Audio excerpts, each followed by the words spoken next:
अस्सलाम वालेकुम वरहमतुल्लाहि वबरकातुहू। आज के सच के साथ मैं हूं वसीम अब्बासी। आप सबको बहुत बहुत ईद मुबारक। आज हम चार खबरों पे बात करेंगे। एक तो क्या इसी हफ्ते ईरान अमेरिका डील फाइनल होने लगी है। ट्रंप साहब तो बिल्कुल 48 घंटे का टाइम दे रहे हैं। क्या रुकावटें हैं और क्या प्रोग्रेस है, इस बारे में बात करेंगे। दूसरा, क्या हुकूमत चीनी पर फिर धोखा खाने लगी है। मिल मालकान चाहते हैं कि चीनी को फिर एक्सपोर्ट करने दिया जाएगा। पाकिस्तान में बहुत इजाफा हो गया है, इस पर बात करेंगे। हुकूमत, एक और बात भी है कि लाहौर में लोगों ने इतना गोश्त खाया कि हॉस्पिटल्स भर गए हैं वहाँ पे। जो फूड पॉइजनिंग और जो इश्यूज़ हुए हैं, जो मैदे के मसाइल हैं, खा खा के गोश्त उनका क्या हाल हो गया, कितने लोग मरीज़ हुए हैं, इस पे भी बात करेंगे। और इसके अलावा ये भी कि वफाकी वज़ीर बिजली और पानी, आपको पता है, वैस लगारी साहब ने खुशखबरी सुनाई है कि जो प्रोटेक्टेड सार्फिन है, प्रोटेक्टेड कैटेगरी वाले जो 200 यूनिट तक इस्तेमाल करते हैं, उनको ख़त्म नहीं, उन पर सब्सिडी ख़त्म नहीं हो रही, बल्कि उसको बढ़ाया जा रहा है, यानी उनकी तादाद बढ़ रही है। और इस पे भी बात करेंगे कि उनके दावे कितने सच्चे हैं। वो सोलर के हवाले से भी बात कर रहे हैं। सबसे पहले इस चैनल को सब्सक्राइब करें ताकि हम आपको बताते रहें कि इस मुल्क में हो क्या रहा है और पसे पर्दा क्या हो रहा है। अच्छा जी, सबसे पहले तो ये आपको बताएं कि ईरान और अमेरिका की डील के हवाले से अगले 48 घंटे, कितनी दफ़ा बता चुके हैं वैसे, 48 घंटे अहम हैं, लेकिन 48 घंटे नहीं, मैं समझता हूँ कि इस हफ्ते में आपको एक खुशखबरी मिल सकती है। ट्रंप ने कल कहा था कि भाई 48 घंटे हैं, फिर कहा कि कुछ टाइम है, जितनी जल्दी वो कर दें। प्रपोज़ल पहले गई है, ट्रंप की टेबल पर थी जी, जो ईरान ने प्रपोज़ल भेजी है, और उसकी वजह से मैं आपको बताऊं कि वो ईरान कितना हद तक आगे जा चुका है। आपको बताएं कि ईरान की स्टॉक मार्केट पूरी ग्रीन की ग्रीन हो गई थी, यानी कि पूरी स्टॉक मार्केट में सारे स्टॉक्स हाई पे चले गए, जिसका मतलब है ईरान की मार्केट को पता है कि डील रेडी है और डील होने लगी है, यानी कि बहुत सारे इंडिकेशंस मिल रहे हैं। दूसरा, ईरान की तरफ से ही बाकायदा कहा गया कि जी हमने डील, अपनी प्रपोज़ल भेज दी। अब सदर ट्रंप ने उस प्रपोज़ल में मज़ीद कुछ इजाफे करके फिर वापस भेजी है। आप सोचें कि हम पिछले महीने चाह रहे थे कि डील एक ही दिन में हो जाए। इस डील में देखें, प्रपोज़ल आ रही है, प्रपोज़ल जा रही है, फिर प्रपोज़ल में कांटे बांटे हो रहे हैं, फिर प्रपोज़ल वापस जा रही है। तो ये इतना आसान काम नहीं होता। जो इंटरनेशनल अफेयर्स होते हैं, इंटरनेशनल डिप्लोमेसी होती है, बैक एंड फोर्थ होती है, अपनी डोमेस्टिक ऑडियंस की कंपल्शंस होती हैं, ईरान की अपनी कंपल्शंस हैं, अमेरिका की अपनी कंपल्शंस हैं। अमेरिका की सबसे बड़ी कंपल्शन ये है कि ईरान न्यूक्लियर प्रोग्राम को गिव अप कर दे, छोड़ दे। जो अफजूदा यूरेनियम है उसको या तो उधर ही तबाह कर दे या फिर अमेरिका को दे दे। ये भी बहुत बड़ी कंसेशन अमेरिका ने दे दी है कि अफजूदा यूरेनियम को ईरान में ही तबाह कर दिया जाए। पहले कहते थे नहीं कि हमारे हवाले करें, ईरान नहीं रख सकता, लेकिन अब उन्होंने कहा कि एनरिच यूरेनियम जो है वो ईरान उसको अपने मुल्क में डिस्ट्रॉय कर दे या किसी और के हवाले कर दे।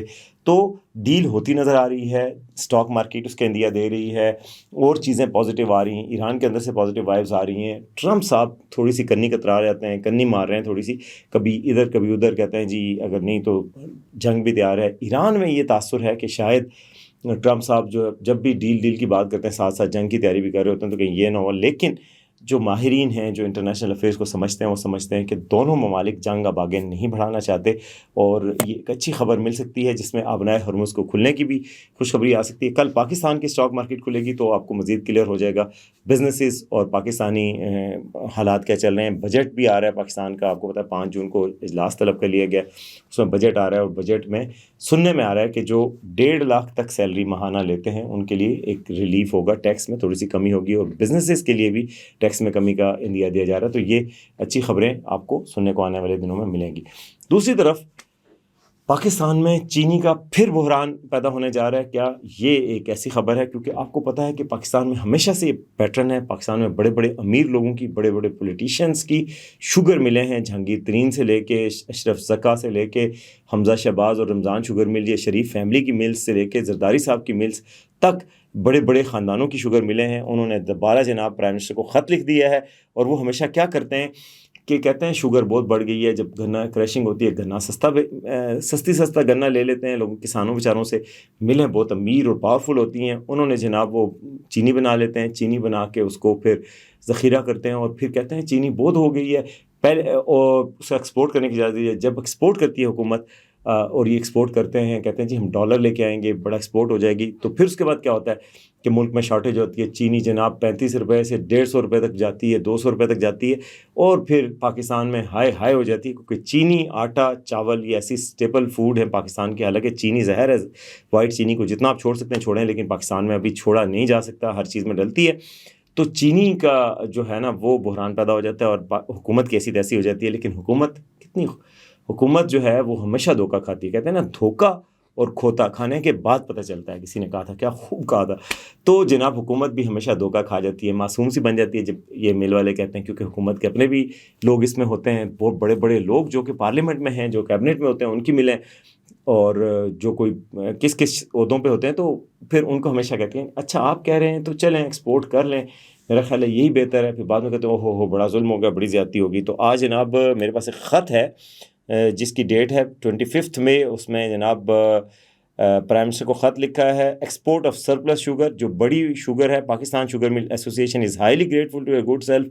ये कह के उन्होंने कहा कि जी पाकिस्तान में ड्यूरिंग क्रशिंग सीज़न 25-26 के क्रशिंग सीज़न में शुगर इंडस्ट्री ने बहुत ज़्यादा सरप्लस शुगर यानी इजाफी शुगर पैदा कर ली, जो कि हमारी ज़रूरत से बहुत ज़्यादा है, लोकल रिक्वायरमेंट से। Total domestic stock of 7.9 million metric tons and our annual sugar consumption of 6.6 million metric tons. After factoring in population growth, sugar industry is facing a glut-like situation due to huge surplus of 1.3 million metric ton. तो कहते हैं कि even after keeping 1 month strategic reserves, balance surplus stocks would be 0.66 MMT. By exporting this surplus sugar, Pakistan can instantly earn nearly USD 500 millions of much needed foreign exchange के पैसे आएंगे, dollar आएंगे, तो हमें बेचने दें। पाकिस्तान शुगर मिल एसोसिएशन ये आपसे गुजारिश करती है कि better payment sugar cane farmer को हो सके, कि वहाँ पे पैसे आएंगे हम उनको भी देंगे। वाह वाह वाह, कितने मासूम हैं आप। तो it is humbly requested that keeping in view the gravity of the constantly changing geopolitical situation, an early meeting of the cabinet committee may please be convened and a delegation of PSMA may be allowed to attend it to explain their grievances. Chaudhry Mohammad Zaka Ashraf PSMA जो उसके भी रहे और इन्होंने ministry को ख़त लिखा। तो ये जनाब ये हमेशा से होता आ रहा है ये पाकिस्तान में, और ये कोई नई बात नहीं है। तो अल्लाह करे कि हुकूमत इस दफ़ा धोखा ना खाए और शुगर पाकिस्तान में सड़ने दें। कोई नहीं होता, कुछ भी नहीं होता शुगर को, और ना ही ये पैसे ये वाले चाहिए, क्योंकि ये वाले पैसे बाद में बहुत महंगे पड़ते हैं। पहले ये अवाम तंग है। सच बात है कि हर किसी से बात होती है। हम ईद पे आप सबको बहुत ईद मुबारक तो खैर मैं दे ही चुका हूँ। ईद पे हमारी मुलाकात हर तरह के लोगों से होती है। मैं मरी गया हूँ, वहाँ पे भी लोगों से मिली, सब लोग तंग हैं भाई, महंगाई बहुत ज़्यादा हो चुकी है। ज़ाहिर है अब क्या हुकूमत के पास जस्टिफिकेशन है। जंग की बात है, बिल्कुल जंग की वजह से पेट्रोल महंगा हुआ, उससे हर चीज़ महंगी होगी, मगर आप लोगों को कितना ही काटेंगे। उधर से ये खबरें आ रही हैं कि IMF कह रही है कि जी आपने GST को 19% कर दें 18 से, ताकि तो हर चीज़ महंगी हो जाएगी। हुकूमत पाकिस्तान वो कह रही है कि रेजिस्ट कर रहे हैं, लेकिन हर चीज़ पे आपने लेवी लगाई हुई है। पेट्रोलियम की कीमतें आपने सिर्फ 22 रुपये कम की हैं ईद पे, जबकि कीमत 100 के रुपये कम अज़ कम होनी चाहिए। जब आलमी मार्केट में हालात वापस हों, डील हो, तो कम अज़ कम आज से जो आज की प्राइसेस हैं उससे 80-90 रुपये ज़रूर कम होनी चाहिए। 22 रुपये ऐड करके 100 रुपये कम होनी चाहिए थी, तो चलें अब 78-80 रुपये मज़ीद कम होनी चाहिए। अब आते हैं जी दूसरी खबर की तरफ। एक तरफ ये बात है, दूसरा कुर्बानी की ईद जो है वो सारों को मुबारक तो हुई है, लेकिन उसमें गोश्त कितना खाया जाता है। हालांकि वैसे देखें, इस्लाम के मुताबिक, जो रूह के मुताबिक उलमा इकराम कहते हैं कि कुर्बानी का गोश्त, अगर कुर्बानी का मतलब है आप अपने अजीज़ की कुर्बानी देना, हज़रत इस्माइल की कुर्बानी हज़रत इब्राहिम ने दी थी, तो आपने एक जानवर को पाला पोसा, उसको उससे आपने मोहब्बत डेवलप की, फिर उसको कुर्बान किया। ऐसे ही जैसे आप अपने आप को, अपने अजीज़ को कुर्बान करें, और यही जज्बा चाहिए होता है। तो कुर्बानी में वो कहते हैं कि अगर जानवर को ज़बह करके कुर्बान कर दिया आपने अल्लाह की राह में, तो फिर आप चाहे वो सारा गोश्त खा लें तब भी कुर्बानी हो जाएगी, और सारा दे दें तब भी हो जाएगी। लेकिन इस्लाम की जो रूह है वो आपको हमेशा सिखाती है कि आप कुर्बानी अपनी नफ्स की भी दें और अपनी चीज़ों की भी दें, अपने हिस्से की भी दें।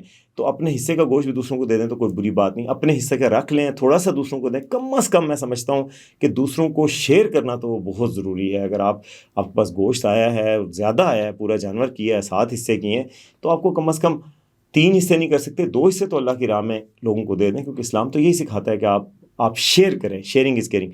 बहरहाल शेयर कितना करना किया है, कितना नहीं किया, ये बात ठीक है, लेकिन उसके साथ साथ जो लाहौर में इस वक्त हालात हैं वो बिगड़ चुके हैं, और अस्पतालों में रश पड़ा हुआ है। एमरजेंसीज़ में कोई 20,000 के करीब मरीज़ जो है वो लाए गए हैं।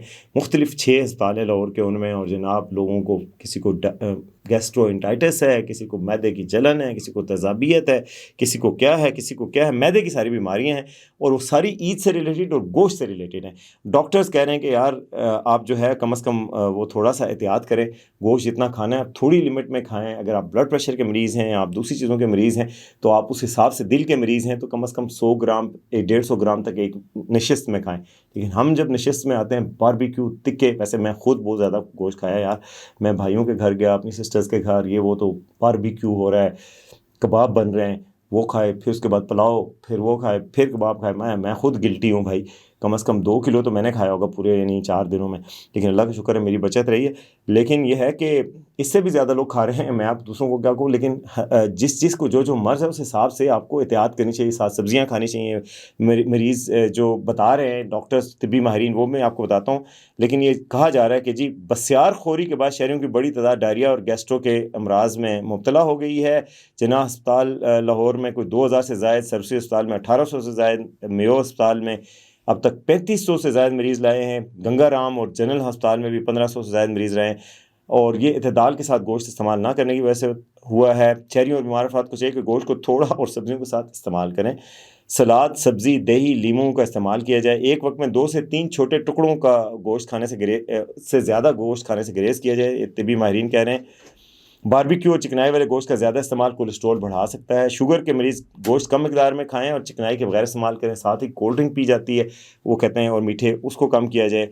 कोल्ड ड्रिंक से हाई ब्लड प्रेशर के जो मरीज़ हैं वो नमक और मसालेदार गोश्त से परहेज़ करें। मैंने फैमिली में किसी को ब्लड प्रेशर भी बढ़ा है, मेरे भी फैमिली में, तो इससे आप अंदाज़ा लगाएं। ब्लड प्रेशर के मरीज़ कलेजी और इंतहाई चिकनाई वाले हिस्से खाने से गुरेज करें। यूरिक एसिड के मरीज़ जो है सुर्ख गोश्त महदूद मिकदार में इस्तेमाल करें। दिल के मरीज़ बकरे की बगैर चर्बी वाले गोश्त को तरजीह दें। और आर्ज़ा कल्ब में मुब्तला अफराद एक वक्त में 50 से 75 ग्राम, थोड़ा सा होता है यानी शटाकी, 1.5 शटाकी जिसको कहते हैं, वो गोश्त आप इस्तेमाल करें। तो ये गोश्त की सिचुएशन है जी पाकिस्तान में। खा के, लाहौर के अलावा बाकी शहरों में भी ये हाल है। मैं कौन सा लाहौर में रहता हूँ, इस्लामाबाद, पिंडी, हर जगह यही होता है कि मरीज़ आ जाते हैं और इमरजेंसीज़ में डॉक्टर इतने होते नहीं हैं जितने मरीज़ आते हैं, और वो बड़ी तादाद में गोश्त के ही शिकार होते हैं और वो गोश्त की वजह से जो है वो बीमारियों का शिकार होते हैं। दूसरी तरफ मैं आखिरी ख़बर की तरफ आता हूँ, और वो ख़बर है कि जी हुकूमत ने ये कहा है, वज़ारत पानी और बिजली ने, कि जी सब्सिडी जो कहा जाता है कि जिनके 200 यूनिट तक होते हैं उनको प्रोटेक्टेड कैटेगरी में रखा जाता है, उनका बिल आता है, मुनासिब आता है, वो ख़त्म नहीं करने जा रहे। और वो कह रहे हैं, बहुत अरसे से ये न्यूज़ चल रही है कि जी वो ख़त्म करने जा रहे हैं। बिजली की कीमत कहें कि बढ़ाई जा रही है या कमी नहीं की जा रही। इसके लिए पूरी प्रेस कॉन्फ्रेंस की अवैस लगारी साहब ने, उसमें पूरी प्रेस कॉन्फ्रेंस में जनाब उन्होंने कहा कि जी ऐसा कुछ नहीं हो रहा, सब्सिडी बिल्कुल ख़त्म नहीं कर रहे हम, बल्कि सब्सिडी जो लोगों को मिलती थी पहले लाखों में थे, अब करोड़ों में हो गए। उन्होंने कहा 2 करोड़ हो चुकी है जो सब्सिडी वाले लोग हैं। प्रोटेक्टेड सार्फिन की तादाद 4 साल में 95 लाख से बढ़कर 2 करोड़ 15 लाख हो चुकी है, वो कह रहे हैं। और उन्होंने कहा सब्सिडी ख़त्म नहीं करी। इस वक्त 2 करोड़ 95 लाख 70 हज़ार यानी 86% घरेलू सार्फिन को सब्सिडी हम फराम कर रहे हैं। बिजली सब्सिडी का हुजम 199 अरब से बढ़कर 423 अरब हो गया है। ज़री और घरेलू शोबे को 527 अरब की सब्सिडी दी जा रही है। QR कोड सिस्टम के जरिए अहल सार्फिन को बिला तातुल सब्सिडी की फराहमी जारी रहेगी। कुछ लोग अब रजिस्टर कर रहे हैं QR कोड लगा के, वो कह रहे हैं कि वो करते रहें ताकि पता चले सब्सिडी किसको मिल रही है। सब्सिडी सिर्फ अहल सार्फिन तक पहुँचाने के लिए रजिस्ट्रेशन का निज़ाम मुतारिफ करवाया गया है। लेकिन काफ़ी लोग रजिस्टर हो चुके हैं, आप भी रजिस्टर हो जाएँ। लेकिन फौरी तौर पर अगर आप रजिस्टर नहीं भी हुए तो अगले महीने आपकी सब्सिडी नहीं ख़त्म होगी। ये मैंने पता किया है मिनिस्ट्री से। 20 लाख से ज़ायद सिंगल फेज़ वाले सार्फिन रजिस्ट्रेशन मुकम्मल कर चुके हैं। 20 लाख लोग कर चुके हैं। सब्सिडी ख़त्म करने की खबरें बिल्कुल गलत हैं, उन्होंने कहा। और उन्होंने कहा कि IPPs मायदों पर नज़रसानी से 3.5 खरब की बचत भी हुई है, डिस्कोस के नुकसान भी कम हुए हैं। ये सारी बातें उनकी अपनी वो इस्लाहात हैं। और लोग और कह रहे हैं कि सोलर पे भी हमने इतना जुल्म नहीं किया, हालांकि किया है, लेकिन वो कह रहे हैं कि हमने नहीं किया जी। और अलबत्ता सनती सार्फिन पर क्रॉस सब्सिडी कम की है, ये बात सही है। उन पर क्रॉस सब्सिडी का बोझ कम किया था कि उनसे पैसे लेके आम लोगों को बिजली सस्ती दी जा रही थी। लेकिन उसका उन्होंने अजाला पता कैसे किया है? आपके और मेरे बिजली के आप देखिएगा बिल के अंदर फिक्स चार्जेस हैं मीटर के, वो बढ़े हुए हैं। जो सोलर सार्फिन है उनके 3,000 से 4,000 तक हैं, जितना लोड है आपका, किसी के 1,000 रुपये हैं, किसी के 600 हैं। ये फिक्स किया है हुकूमत ने, जिस इंडस्ट्री को बड़ा फ़ायदा दे के आम सार्फिन को रगड़ दिया है। तो बहुत लोग कह रहे हैं जी बड़ी परफॉर्मेंस है अवैस लड़ाई सबकी, मुझे तो कोई समझ नहीं आई। सोलर वालों का इन्होंने इतना बड़ा गर्क किया है। जो पुराने सोलर सार्फिन है वो तो चलो मेरे समेत बचे हुए हैं, लेकिन जो नए सोलर सार्फिन हैं उनके लिए जो रेट है उतना कम रेट है जो गवर्नमेंट उनको देगी, और जो उनसे लेगी वो ठोक बचा के रेट लेगी। तो फिर क्या सब्सिडी मिली और क्या उनको फ़ायदा मिला? अभी सोलर पैनल के हवाले से ये भी कहा जा रहा है कि शायद IMF कह रही है सोलर पैनल पे टैक्स को मज़ीद बढ़ाया जाए, यानी कि कोई अच्छी उम्मीदें आप ना रखें। तो अब तक के लिए और यही बात थी। बाकी चलते चलते मैं एक बात करना चाहता हूँ, छोटा मुँह बड़ी बात। वसीम अकरम ने हज किया है और मिसबाह उल हक ने किया, फ़ख्र आलम ने किया है। साथ साथ छोटे छोटे मिनी व्लॉगिंग करते हैं, ये अल्लाह के हुक्म की तामील करते रहें। लोग उन पर बड़ी, कुछ लोग तनकीद कर रहे हैं। मैं देख रहा था मदीना तैयबा में आप सल्लम के रोज़े की ज़ियारत के दौरान वसीम अकरम की आंखों में आंसू आए हुए हैं। वो भी तस्वीर किसी ने बना ली। हालांकि प्राइवेसी का रिस्पेक्ट करनी चाहिए, लेकिन इतने बड़े सेलिब्रिटीज़ जब जाते हैं तो लोग इनके पीछे तस्वीरें भी बना लेते हैं, लोग फॉलो भी करते हैं। ये एक मुस्बत मिसाल भी कायम होती है। देखें, हज एक अल्लाह का ऐसा फ़र्ज़ है जो इस्लाम के 5 बुनियादी अरकान हैं उनका हिस्सा है। कोई छोटी इबादत नहीं है, बहुत बड़ी इबादत है। और इस तरह के लोग जब इसमें आते हैं तो ये प्रमोट करते हैं और इबादत को, जो फ़र्ज़ इबादत है उसके फ़रोग़ और तरवीज का बायस बनते हैं। तो मेरे ख़्याल में हमें इनको सपोर्ट करना चाहिए। मैं तो समझता हूँ बहुत बड़ा काम किया, बहुत अच्छा काम किया इन्होंने, हज किया, मिसबा ने किया। और लोग कह रहे हैं हलक नहीं करवाया, कसर क्यों करवाई? आपको पता है कि ये दोनों अल्फाज कुरान में मौजूद हैं कि आप बाल छोटे भी करवा सकते हैं और बाल मुंडवा भी सकते हैं। अफजल मुंडवाना है, टिंड करवाना है। मैंने दोनों दफ़ा हज में अल्हम्दुलिल्लाह टिंड करवाई है, लेकिन उम्रों में मैंने भी कसर करवाई है। तो कसर भी हो सकती है, हलक भी हो सकता है, दोनों से हज हो जाता है। और बाकी जो उन्होंने किया है तो अल्लाह ताला उनके हज को कबूल करे। जिन जिन ने हज किया है, हमारे कई दोस्त भी उसमें शामिल हैं, अल्लाह ताला उनको मकबूल करे और हमें भी तौफीक दे, आप सबको भी, कि हज पे अल्लाह ताला आपको लेके जाए। बहुत बड़ी इबादत, बड़ा फ़रीज़ा है जिसके साथ आपके सारे गुनाह माफ़ हो जाते हैं और आपको अल्लाह की कुदरत के कई जलवे वहाँ पे नज़र आते हैं। एक आम आदमी की तरह शामिल होकर आप एक मुशक्क़त वाली इबादत करके जिस्म की कुर्बानी, माल की कुर्बानी और हर चीज़ की कुर्बानी दे के अल्लाह के साथ लू लगाते हैं। तो ये बहुत अच्छी इबादत है, इसमें आपको जाना चाहिए। और अगर आपने आज तक हज नहीं किया और फ़र्ज़ है, अब ज़रूर जाएँ, आपकी ज़िंदगी बदलने वाला एक्सपीरियंस आपको होगा। अब तक के लिए इतना ही, देखते हैं आज का सच।